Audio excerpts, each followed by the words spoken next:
Okay, what was Shaquille O'Neal talking about, and why are NBA analysts the worst in the business in any sport? We're talking about guys who have a show that's primetime TV before halftime, they do postgame, and they have a segment called Who He Play For. They don't even know where a lot of these guys play. Shaq said the Pistons are under 500 on the big podcast. No, they're actually 7 games over. He gave Chauncey Billups credit for turning them around, saying, I like what Chauncey is doing. Those guys play hard. Billups is not the coach for Detroit. He's the coach for Portland, who, although he is turning around Portland, they're doing better. I mean, after the crew corrected him, he straight up admitted he doesn't watch Detroit basketball for a quote. Like, quoted, he doesn't watch Detroit basketball.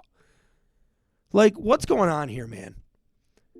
I don't get why the NBA refuses to get good names in the building.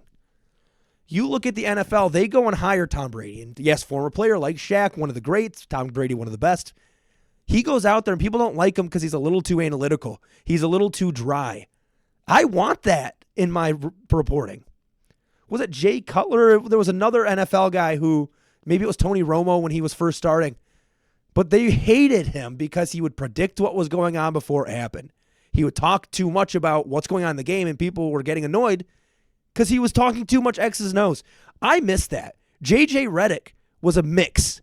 He was a guy who came in, and he talked damn good basketball, and then he left for coaching. He was like a mix. And I can say there's some people who their gimmick is being funny. Talk about the Mark Jackson, Jeff Van Gundy lineups, talking about what you can and can't do with your cousin. Look that up. Because that's the funny people, and they know they're funny. Shaq, he tries to play it off like he's stupid. He tries to play it off like he doesn't know what he's talking about, and I really hope he does. I hope this is all a gimmick, because it's embarrassing when you're representing the NBA and you're talking about you don't even watch the game.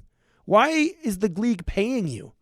I mean, you're a big name, you're a movie star, you're in movies, I get it. But dude, it's just a little bit ridiculous at this point, because Detroit deserves people's respect.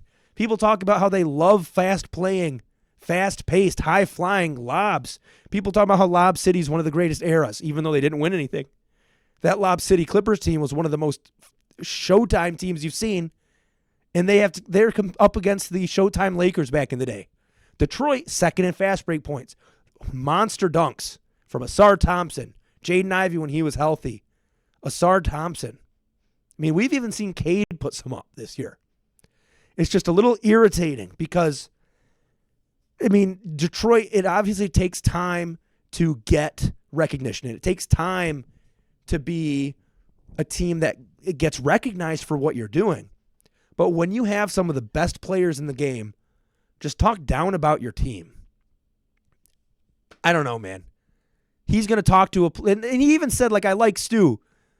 He's like a big dog. But you just said you don't watch, and you're saying Chauncey's the coach. And so are you just making stuff up? I don't know, man. That's the rant for today. I'm going to leave it at that. More Pistons content on the way. We have hopefully another Wizards blowout coming. We're going to be doing some game day analysis, talking about news going on, reacting to stuff like this. If you liked this content, let me know in the comments. Make sure you leave a like. Have a good night.